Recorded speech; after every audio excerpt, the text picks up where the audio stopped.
সঙ্গে দেখা করতে এসেছিলেন, তিনি এখনো আসেননি বুঝি? আরাম দাদা ভাই, তুই আমার একটা কথা নিশ্চয় তুই দেবতাকে বলেছিস? না, আমি বলিনি। তাহলে তোকে আমি মায়ের ভাগে পাঠিয়ে দেবো। কিছু বলিনি বাবু, মারবেন না ভাই, মারবেন না বাবু। বলছি ভাই, বলেছিস নিশ্চয় তুই বলেছিস। বাবু বলিনি আমি। ওকে আর মায়ের ভাগে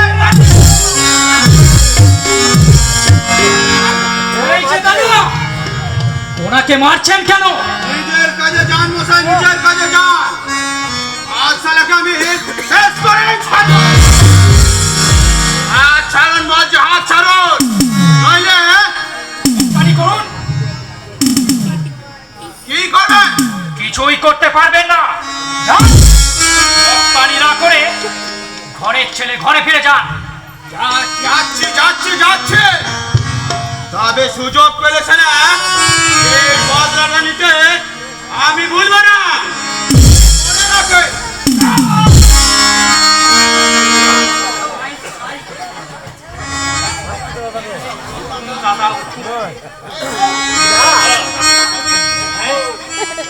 আপনি আমার থেকে বয়সে অনেক বড়, তাই দাদা বলেই ডাকলাম।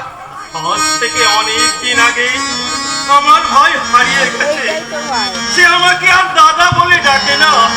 আজ ভাবলে তোমারই মতো হতো, কিন্তু নিশ্চয়ই নিয়তি।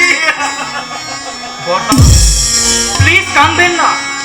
যে যায় তাকে আর পাওয়া যায় না। তা আপনার বাড়ি কোথায়?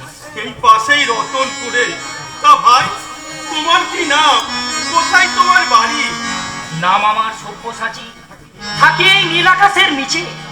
তার মানে পথ চলতে চলতে যেখানে নামে রাতের আধার, সেখানেই রাত কাটায়। সকাল হলে শুরু হয় আবার পথ চলা। ভারী অদ্ভুত জীবন তো। দয়া করে আপনার বাড়িতে আমায় কদিনের জন্য আশ্রয় দেবেন। আশ্রয় আমার বাড়িতে? হ্যাঁ, আপনার বাড়িতে কদিনের জন্য। তারপর যে কোনো একটা কাজ ঠিক জুটিয়ে নেব। যার নিজের কোনো আশ্রয় নেই, সে অতিথিকে কিভাবে আশ্রয় দেবে ভাই?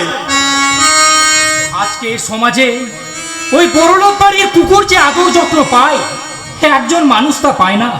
সব্যসাচী, ভালো মন্দ খাবার, সুখ স্বাচ্ছন্দ্য আরাম, অসুখ হলে ব্যাকুল হয়ে ডাক্তারের চিকিৎসা পেতে কোনো অভাব হয় না ওই বড়লোক বাড়ির কুকুরদের। সব্যসাচী, কিন্তু মানুষ যদি মানুষের কাছে সাহায্যের হাত বাড়ায়, সে বঞ্চিত হয় সাহায্যের থেকে।